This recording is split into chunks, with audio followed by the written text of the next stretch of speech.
কি কি হয়েছে?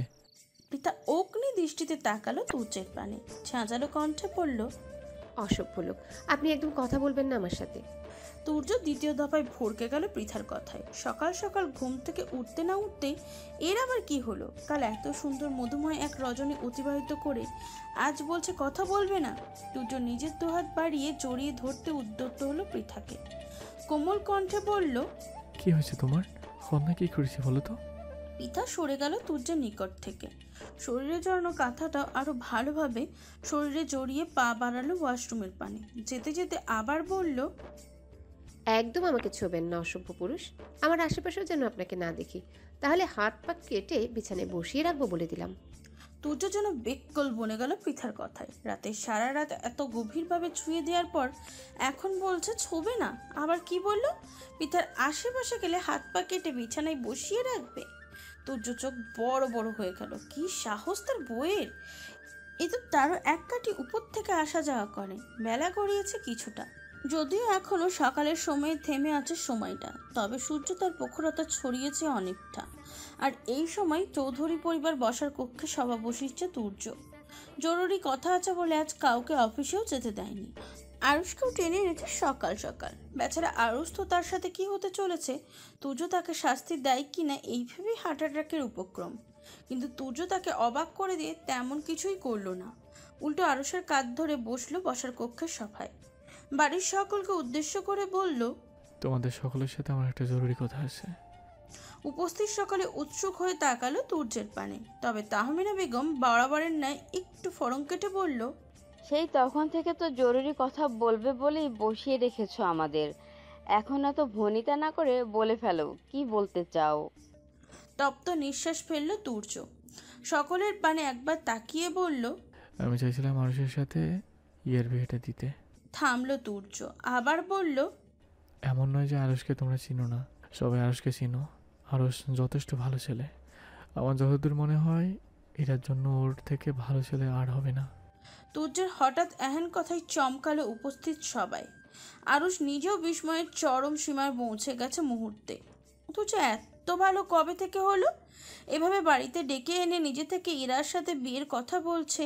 যেখানে আরুষকে তার শাস্তি দেওয়ার কথা, সেখানে বোনের সাথে বিয়ে দিতে চাইছে। ব্যাপারটা ঠিক হজম হচ্ছে না আরুষের। এর মধ্যে নিশ্চয়ই অন্য কিছু আছে। আরুষ তুর্যের পানে চেপে বসলো, একটু ঝুঁকে ফিসফিসিয়ে বলল, স্যার, আপনি ঠিক কি করতে চাইছেন বলবেন একটু?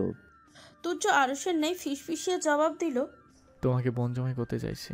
কেন? এটা কি তোমার পছন্দ না?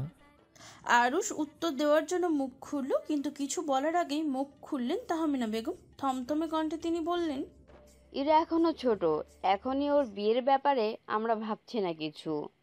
তুর্য তীক্ষ্ণ দৃষ্টিতে তাকালো মায়ের পানে, গম্ভীর কণ্ঠে বলল, ইরা ছোট আর আমার বোধহয় ছোট ছিল না, একদম খুনখুনে বুড়ি ছিল। মাত্র 10 বছর বয়সে পিতার বাবা মায়ের হাত পা ধরে ওই ছোট্ট একটা মেয়েকে বিয়ের পিড়িতে উঠে দিতে তোমাদের বুক কাঁপেনি? আর এখন নিজের 17 বয়সী মেয়েকে বিয়ে দিতে বুক কাঁপছে? নিজের মেয়েরা মেয়ে, আর পরের মেয়েরা তো মেয়ে নয়, তাদের যেভাবে খুশি নাচানো যায়, তাই তো? তুর্যের কথায় চুপ হয়ে গেল সবাই। ছেলেটা ভুল কিছু তো বলেনি। সেদিন সত্যিই তারা ভুল করেছিল, যার দরুন ভুগতে হয়েছে ওই মেয়েটাকে। সকলের নিশ্চুপতা মাঝে উঠে দাঁড়ালো তুর্য। সকলের পানে একবার তাকিয়ে বলল, কী করবে ভেবেচিন্তে জানিও। তোমাদের মেয়ে না দিলে আমি আরশোর জন্য অন্য মেয়ে দেখবো। বেচারার কতদিন অপুরো থাকবে। কথাটা বলে লম্বা লম্বা পা ফেলে বসার কক্ষ থেকে প্রস্থান করলো তুর্য। আর আরুষ ফ্যাল ফ্যাল করে তার দিকে তাকিয়ে রইল তার যাওয়ার পানে। এই লোক আবার হঠাৎ ওর বিয়ে নিয়ে আবার এত মাতলো কেন? কি চাচ্ছে এ? বসার কক্ষ থেকে বেরিয়ে তুর্য সোজা গেল ইরার কক্ষের পানে। তার বউ সকলকে তার উপরে চোটপাট দেখিয়ে এই কক্ষে এসে ঘাঁটি কেটেছে। এতক্ষণও সকলে বসার কক্ষে উপস্থিত থাকলেও এই দুই নারী উপস্থিত ছিল না। যেহেতু ইরার বিয়ের কথাই বলবে, তাই তুর্য আর তাদের বসার কক্ষে যেতে জোরাজোরি করেনি। তুর্য দাঁড়ালো ইরার কক্ষের দরজার সম্মুখে, হাত উঁচিয়ে দরজা টোকা দিয়ে বলল, পৃথার রুমে আসো তাড়াতাড়ি। তুর্যের কথা শেষ হওয়ার প্রায় সাথে সাথে দরজার ওপাশ থেকে উত্তর এলো, আমি যাব না, আপনি যান। তুর্য ভ্রু কুচকালো। নিজের ভদ্রতা বাদ দিয়ে দরজা ঠেলে ভিতরে ঢুকলো সে। ইরাকে আদেশের সুরে বলল, তুই বাড়ি যা। তুর্যের আদেশ দিতে দেরি, কিন্তু ইরা কক্ষ থেকে বেরিয়ে যেতে দেরি হলো না। ইরা বেরিয়ে যেতেই তুর্য এগিয়ে গিয়ে কক্ষের দরজাটা আটকে দিল। অতঃপর পৃথার পানে তাকিয়ে বলল, কি হয়েছে? সকাল থেকে রেখে আছো কেন? পৃথা অন্যদিকে মুখ ঘুরিয়ে নিল, থমথমে কণ্ঠে বলল, কিছু হয়নি আমার। তুর্য এগিয়ে গিয়ে পৃথার মুখোমুখি দাঁড়ালো। মেয়েটার একটা হাত নিয়ে নিল নিজের পুরুষালী 2 হাতের ভাঁজে, কোমল কণ্ঠে বলল, তোমার কি হয়েছে বলো তো? না বলে আমি বুঝবো কিভাবে, বলো। পৃথা তীক্ষ্ণ দৃষ্টিতে তাকালো তুর্যের পানে, ঝাঁঝালো কণ্ঠে বলল, আমাদের বিবাহ বার্ষিকী ছিল আজ, কত প্ল্যানিং করেছিলাম, সব আপনি কাল এক রাতে ভেস্তে দিয়েছেন। তুর্য চমকালো, গোল গোল চোখে সে তাকালো পৃথার পানে, অবাক সুরে বলল, আজকে আমাদের বিবাহ বার্ষিকী? পৃথার চোখ জোড়া বড় বড় হয়ে গেল বিস্ময় নিয়ে।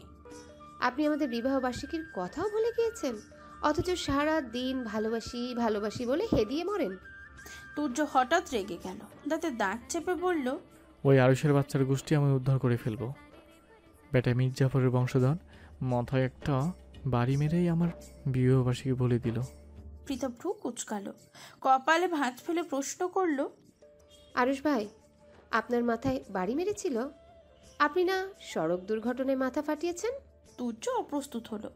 রাগের মাথায় সে কি বলতে কি বলে ফেলেছিল ঢোক গিলল তুর্য। আমতা আমতা করে বলল, হ্যাঁ হ্যাঁ, সড়ক দুর্ঘটনাতেই মাথা ফেটে গেছে। ওই তো আরও সাথেই ছিল, তাই বলছিলাম আর কি। কথাটা বলেই থামলো তুর্য, 2 হাতে পৃথাকে জড়িয়ে নিল নিজের সাথে, দুষ্টু হেসে বলল, তুমি কি প্ল্যান করছিলে বউ? নিশ্চয়ই আজকের এই শুভ দিনে আমাদের বাসরটা সারা চিন্তা ভাবনা করেছিলে, যা আমি গতকাল রাতেই সেরে ফেলেছি। একদম চিন্তা করবে না বউ, আমরা কাল বাসর সেরেছি, আজ আবারও সারবো, ভবিষ্যতেও প্রতি রাতে বাসর সারবো, একটা রাতও বাদ দেওয়া যাবে না। রাত বেড়েছে, চারিদিকটা আধারে চাদরে মুড়ে নিস্তব্ধ হয়ে পড়েছে, হয়তো ইতিমধ্যেই ঘুমিয়ে পড়েছে সবাই। তবে আজ রাতটাতে ঘুম নেই তুর্য এবং পৃথা নামক 2 নরনারীর অক্ষিদয়ে। পৃথা আজ শাড়ি পরেছে, নিজেকে খুব সুন্দরভাবে পরিপাটি করে সাজিয়েছে। যদিও আজকে রাতটা নিয়ে পরিকল্পনা ছিল অনেক, তবে তার কিছুই তুর্যের কথায় পূর্ণতা দিতে পারেনি। পৃথা খুব করে ভেবে রেখেছিল ওই নাটক, সিনেমা কিংবা গল্পের ন্যায় আজ পুরা কক্ষটা সে মোমের আলোয় সাজাবে, সাথে নিজেও শাড়ি পরে সুন্দরভাবে সেজে গুজে তুর্যের নিকট ধরা দেবে। তুর্যকে চমকে দিয়ে সে লাজুক ভঙ্গিতে বলবে, ভালোবাসি প্রিয়। কিন্তু তার কিছুই হলো না আজ। কি হতো গতকালের মাত্র একটা রজনী নিজেকে নিয়ন্ত্রণ করলে কত রজনী তো নিয়ন্ত্রণে কাটালো, তা না, নিজেও নিয়ন্ত্রণ হারালো আর তাকেও উস্কে দিল সকাল সকাল উঠে, আবার পরিবারে লাগিয়ে দিল আরুষারের বিয়ের কথাটা। সব মিলিয়ে একটা হজবরল অবস্থা। এরই মধ্যে আবার নিজ কক্ষে বিবাহবার্ষিকী আয়োজন করবে কখন। তপ্ত নিঃশ্বাস ফেলল পৃথা, তার সকল পরিকল্পনায় জল ঢেলে দেওয়ার জন্য। যদিও লোকটার ওপর রাগ লাগছে ভীষণ, তবুও আজ নিশ্চুপ রয়েছে। আজ এমন একটা দিনও আর কোনো রাগ অভিমান খারাপ লাগা নিয়ে থাকতে চায় না পৃথা। পিছনের সকল খারাপকে ভুলে সে নতুনভাবে জীবনটা শুরু করতে চায় তুর্যের সাথে। পৃথা নিজেকে পরিপাটি সাজিয়ে আয়নার দিকে দেখে নিল আরেকটা বার, অতঃপর দরজার নিকটে গিয়ে খুলে দিল দরজাটা, মৃদু কণ্ঠে বলল, ভিতরে আসুন। তুর্য কক্ষের বাইরে দাঁড়িয়ে মোবাইল ঘাঁটছিল। মূলত পৃথা তাকে বের করে দিয়েছিল, শক্ত কণ্ঠে বলে দিয়েছিল, আমার সব প্ল্যানিংয়ে তো জল ঢেলেছেন, এখন অন্তত কিছুটা সময় বাইরে থেকে আমাকে উদ্ধার করুন। তুর্য আর কথা বাড়ায়নি। এমনি কম অন্যায় সে করেনি। সবচেয়ে বড় অন্যায় বিবাহ বার্ষিকীর তারিখ ভুলে যাওয়া। এটা নিয়ে যে পৃথা এখনো কোনো ঝামেলা করেনি, এই তো অনেক। তারপর যদি আবার বইয়ের কথাও না শোনে, তবে আজ রক্ষা থাকবে না। পৃথার কণ্ঠস্বর কর্ণে পৌঁছাতে চোখ তুলে তাকালো তুর্য। অমনি থমকে গেল বেচারা। হৃদয় যন্ত্রে ক্রিয়া বেড়ে গেল আগের থেকে দ্বিগুণ হারে। সম্মুখে দাঁড়ানো এই কাকে দেখছে তুর্য? এই মুহূর্তে পৃথাকে তার নিকটে কোনো পরীর তুলনায় কম লাগছে না। তুর্য পূর্ণ দৃষ্টিতে তাকালো পৃথার পানে। উজ্জ্বল শ্যামাবর্ণ শরীরে মেয়েটা একখানা লাল রঙের শাড়ি জড়িয়েছে আজ। এই শাড়িটা তারই কেনা। প্রথম দিন মেয়েটা এই বাড়িতে আসার পর যে জামা কাপড় পরিপূর্ণ লাগেজটা পৃথাকে সে দিয়েছিল, এটা তার মধ্যেই ছিল।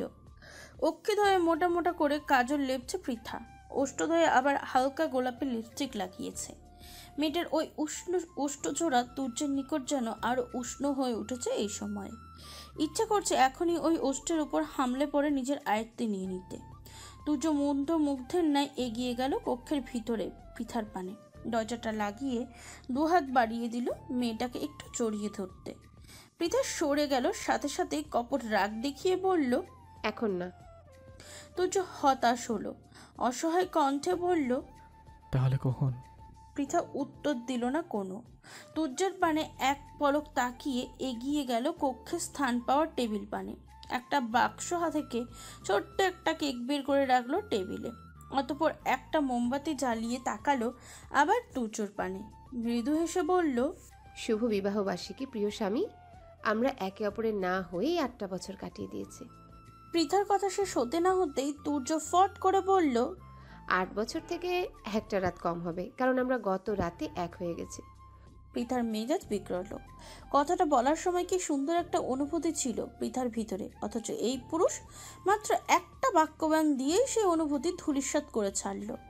এর কি সর্বদা মুখটা চালাতেই হবে? 5টা মিনিটের জন্য এর মুখ বন্ধ রাখা যায় না? পৃথার দাঁতে দাঁত চাপলো, কটমট করে বলল, ওটা 8 বছরই হবে। কাল রাত 12টার পরে আপনি নিজের উপর নিয়ন্ত্রণ হারিয়েছিলেন। তুর্য ওষ্ঠ প্রসারিত করে হাসলো, দুষ্টুমির স্বরে বলল, বাহ, ভালো হিসেব রেখেছো দেখেছি। তার কি কি হিসেব রেখেছো? পৃথা তীক্ষ্ণ দৃষ্টিতে তাকালো তুর্যের পানে, থমথমে কণ্ঠে বলল, অনেক কিছুরই হিসেব রেখেছি। আগে কেকটা কাটি, তারপর বলছি। এদিকে আসুন। তুর্য এগিয়ে গেল টেবিলের নিকট, তবে সে পৃথার পাশে না দাঁড়িয়ে দাঁড়ালো পিছনে। আলতোভাবে মেয়েটার পিছন থেকে জড়িয়ে নিল নিজের সাথে। পৃথার এক হাত নিজের হাতের ভাঁজে নিয়ে টেবিলের উপর রাখা প্লাস্টিকের ছুরিটা তুলে নিল হাতে। কেকের উপর আস্তে ধীরে সে ছুরিটা চালাতে চালাতে মেয়েটার কানে কানে ফিসফিসিয়ে বলল, ভালোবাসি বউ। পৃথার ওষ্ঠে হাসি ফুটে উঠল। কেক কাটার ছুরিটা ছেড়ে দিয়ে এক টুকরো কেক হাতে তুলে নিল সে। তুর্যের মুখের সম্মুখে ধরে বলল, ভালোবাসি প্রিয়। তুর্য পরম তৃপ্তি নিয়ে কেকের টুকরোটা মুখে পুরে নিল। নিজেও এক টুকরো কেক তুলে ধরল পৃথার সম্মুখে। পৃথা হাঁ করলো কেক খাওয়ার জন্য, কিন্তু পৃথার তুর্য কেকের টুকরোটা পৃথার মুখে না দিয়ে লাগিয়ে দিল গালে। হকচকিয়ে উঠল পৃথা, ফুঁসে উঠে তাকালো তুর্যের পানে, কপট রাগ দেখিয়ে বলল, এটা কি করলেন আপনি? তুর্য ঘোর লাগা দৃষ্টিতে তাকালো পৃথার পানে, একটু ঝুঁকে পৃথার গালের সাথে নিজের গাল লাগিয়ে দিল। কেকের তৈলাক্ত ক্রিমের অবস্থান নিজের গালে নিয়ে নেশালো কণ্ঠে বলল, ভালোবাসি। পৃথা শিউরে উঠল, কেঁপে উঠল তার বক্ষস্থল। হাত বাড়িয়ে মেয়েটা খামচে ধরল স্বামীর বাহু। তুর্য টুপ করে একখানা চুমু খেল পৃথার গালে, অতঃপর সোজা হয়ে দাঁড়িয়ে বলল, তোমার জন্য একটা জিনিস আছে। পৃথা ভ্রু কুচকালো, কপালে ভাঁজ ফেলে প্রশ্ন করল, কি? তুর্য উত্তর দিল না পৃথার কথায়। পা বাড়িয়ে এগিয়ে গেল আলমারির নিকট। আলমারির উপর থেকে একটা গোলাপি রঙের লাগেজ নামিয়ে রাখলো পৃথার সম্মুখে। শান্ত কণ্ঠে বলল, এটা তোমার। আমি যখন দেশে পেয়েছিলাম তখন এনেছিলাম। পৃথা কৌতূহল অনুভব করলো, উৎসুক কণ্ঠে জিজ্ঞাসা করলো, কি আছে এতে? তুমি খুলে দেখো। পৃথা দেরি করলো না, বেশ উৎসুক হয়ে খুললো লাগেজটা। সাথে সাথে ভিতর থেকে বেরিয়ে এলো অসংখ্য চকলেট, ছোট ছোট পুতুল, চুলের ব্যান্ড, হাতের ব্রেসলেট, কানের দুল সহ আরো অসংখ্য মেয়েলি সামগ্রী। পৃথা চোখ জোড়া চকচক করে উঠল, উৎফুল্ল কণ্ঠে বলল, এসব আমার? তুর্য মুখ বাঁকালো, ঠোঁট কামড়ে বলল, না, আমার মুরগির বাচ্চা মতো বলবেন। পৃথা ভেঙচি কাটলো, চটপট করে চকলেটগুলো খুলে খেতে শুরু করে দিল। অনেকদিন আগে চকলেটগুলো আনলেও যেহেতু খোলা হয়নি তাই ভালোই ছিল সেগুলো। স্ত্রী বাচ্চাদের নেই এমন কর্মকাণ্ড দেখে হাসলো তুর্য। একটু এগিয়ে গিয়ে বসলো পৃথার পাশে, ওষ্ঠে শুষ্ক হাসির রেখা ফুটিয়ে তুলে বলল, একা একা খাবে? আমাকে একটু দিবে না? পৃথা চট করে একটা চকলেট এগিয়ে দিল তুর্যের পানে। স্বাভাবিক কণ্ঠেই বলল, নিন। আমার এই চকলেট হবে না, অন্য চকলেট লাগবে। তুর্য ঘোর লাগা কণ্ঠস্বর। পৃথা থমকালো, 2 সেকেন্ড লাগলো তার কথাটা মস্তিষ্কে ধারণ করতে। তুর্যের কথার মানে বুঝতে পেরে লাজে রাঙা হলো মেয়েটা, সরে যেতে চাইলো তুর্যের পাশ থেকে, কিন্তু তুর্য তাকে যেতে দিল না। কোমর চেপে মিশিয়ে নিল নিজের সাথে, হাত বাড়িয়ে আলতোভাবে ধরল স্ত্রীর থুতনি, বল প্রয়োগ করে মুখটা একটু তুলে বলল। পৃথা লজ্জা পেল আরও, নিজের চোখ জোড়া নামিয়ে নিল সাথে সাথে। তুর্য একটু একটু করে এগিয়ে গেল মেয়েটার ওষ্ঠের পানে, খুব যত্নে ওষ্ঠ জোড়া আঁকড়ে নিল নিজের ওষ্ঠের ভাঁজে। পৃথা নিজের আক্ষেদয় বন্ধ করে নিল পরম আবেশে। আগে পিছে আর না ভেবে মত্ত হলো স্বামীর ভালোবাসায়। সময় প্রবাহমান। এরই মধ্যে কেটে গেল বেশ কয়েকটা দিন। আজ আরুষ এবং ইরার আকদের তারিখ। সেদিন পরিবারে আরুষ এবং ইরার বিয়ের কথাটা তুলে দেওয়ার পরে পরিবারের সকলে বিষয়টি নিয়ে ভেবেছে বেশ। আরুষ ছেলে ভালো, এমন ছেলেকে মেয়ে দিবে না খুব কম লোকেই আছে। ইরার কাছে বিয়ের ব্যাপারে মতামত জানতে চাইলে সে হ্যাঁ বলে দিয়েছে এক পক্ষে। যেখানে মেয়ে নিজেই রাজি সেখানে আর ঝামেলা করে লাভ কি। তবে বাড়ির সবাই মিলে সিদ্ধান্ত নিয়েছে এখন বিয়ের কথা পাকাপাকি করে রাখবে। পরে ইরা এইচএসসি পরীক্ষা শেষ হলে বিয়ে দেবে। কিন্তু বাদ সাধলো তুর্য। সে বেশ মরিয়া হয়ে উঠেছে আরুষ আর ইরার বিয়ের জন্য। তার মাতামাতি দেখে মনে হয় এ যেন আরুষের বিয়ে নয়, তার নিজের বিয়ে। তুর্যের এক কথা, তুলে নেওয়ার পরে হোক, কিন্তু আকদটা এখনই হয়ে যাক। বাড়ির লোকও শেষ পর্যন্ত তার জোরাজোরিতে মেনে নিয়েছে বিষয়টা। সেই অনুপাতে আজ আরুষ এবং ইরার বিয়ের দিন ধার্য করা হয়েছে। সন্ধ্যার সময়টা অতিবাহিত হয়ে কেবলই রাতের পানে পা বাড়িয়েছে আরুষ। বেশ পরিপাটি হয়ে সেজেগুজে নিজের বাড়ির লোকেদের নিয়ে চলে এসেছে তুর্যদের বাড়িতে। আজ তার বিয়ে, তাও প্রিয় নারীর সাথে। তাদের প্রেম হলো না, পাশাপাশি বসে দুই চারটা কথা হলো না, অথচ খুব অল্প সময়ের মধ্যে নিজের করে নিতে পারছে প্রেয়সীকে। ভাবতেই প্রশান্তি ভরে যাচ্ছে আরুষের হৃদয়ে। এই প্রথম ছেলেটার মনে হচ্ছে তুর্য ভীষণ ভালো। তার থেকে উত্তম পুরুষ আর এই পৃথিবীতে নেই। আরুষদের আসার পরই তাদের বসিয়ে দেওয়া হয়েছে বসার কক্ষে। কাজী সাহেবও চলে এসেছে ইতিমধ্যে। এখন শুধু আসার বাকি ইরার, তাও পৃথা নিয়ে আসছে। খানিক বাদে ইরাকে নিয়ে পৃথা প্রবেশ করলো বসার কক্ষে। ইরার ফর্সা শরীরে আজ গোলাপি রঙের শাড়ি রঙের একখানা শাড়ি জড়ানো হয়েছে। মাথায় ঘোমটা, মুখে সাজগোজের প্রলেপ নেই মোটেই। আরুষ যেন থমকে গেল ওখানে। হৃদস্পন্দন গতি বেড়ে গেল তার। আজ এই কোন ইরাকে সে দেখছে? শাড়িতে কোনো নারীকে এত সুন্দর লাগতে পারে জানা ছিল না বেচারার। আরুষের চিন্তা ভাবনার মধ্যেই পৃথা ইরাকে বসালো আরুষের পাশে। অতঃপর নিজেও ইরার পাশে বসবে। ঠিক তখনই চোখ গেল তার আশেপাশে তুর্যের পানে। আর ঠিক এই সুযোগটাই নিল তুর্য। সে যে এতক্ষণ অপেক্ষায় বসেছিল একটাবার পৃথার তাকানোর জন্য। বেচারি তাকানোর সাথে সাথে সকলের অগোচরে তুর্য একখানা উড়ন্ত চুমু ছুঁড়ে মারল বইয়ের পানে। বুকে হাত দিয়ে ঠোঁট নাড়িয়ে বোঝালো, চলো আরেকবার বিয়ে করে ফেলি, আর তারপর আরেকবার বাসর। পৃথা চোখ গরম করে তাকালো তুর্যের পানে। লোকটা ইদানিং নির্লজ্জ হয়ে যাচ্ছে ভীষণ। স্থানকাল পাত্র সব বিবেচনা হারিয়েছে। পৃথাকে চোখ গরম করে তাকাতে দেখেও থামল না তুর্য। একের পর এক নির্লজ্জ ধাঁচের ইশারা করে যাচ্ছে। পৃথা তুর্যের পানে খেয়াল করতে করতেই হঠাৎ ভেসে হলো কাজী সাহেবের কণ্ঠস্বর। কাজী সাহেব বেশ নম্র কণ্ঠে ইরাকে বললেন, বলুন মা, কবুল। ইরা হাসপাস করে উঠল। খামচে ধরল পৃথার এক হাত। কেমন অদ্ভুত এক অনুভূতি ছেয়ে গেছে মেয়েটার মন প্রাণ। আরুষকে যেদিন এই বাড়িতে প্রথম দেখেছিল ইরা, সেদিনই ছেলেটার প্রতি একটা অন্যরকম ভালো লাগা কাজ করছিল তার হৃদয়ের। তারপর আস্তে আস্তে সেই ভালো লাগা ভালোবাসায় পরিণত হলো। অনেকবার আরুষকে নিজের মনের কথা জানাতে গিয়েও ভয়ে পিছিয়ে এসেছে মেয়েটা। লোকটা নিতান্তই ভদ্র এবং সভ্য ধাঁচের। সে যদি না মেনে নেয় ওকে, ভালো না বাসে, তখন কি হবে? প্রিয় মানুষটার কণ্ঠে ভালোবাসি না এই বাক্যটা শোনার মতন শক্তি ছিল না ইরার। তাই সে আরুষকে ভালোবাসলেও তা প্রকাশে ছিল ভীত। অথচ আজ দেখো, সুন্দর এক ভাগ্যের চাওয়া নিজ প্রিয় পুরুষটার পাশেই বসে রয়েছে বইয়ের সাজে। আর খুব অল্প সময়ের মধ্যেই হয়তো সে হয়ে যাবে আরুষের, শুধুমাত্র আরুষের। ইরার আকাশ পাতাল চিন্তা ভাবনার মধ্যে আবারও ভেসে এলো কাজী সাহেবের কণ্ঠস্বর। কাজী সাহেব নম্র কণ্ঠে আবার বললেন, বলুন মা, কবুল। ইরা বেরার নিজের ভাবনা চিন্তার সময় ব্যয় করলো না। থেমে থেমে উচ্চারণ করলো, কবুল কবুল কবুল। সাথে সাথে চারিদিকে সমস্যার প্রতিধ্বনি হলো।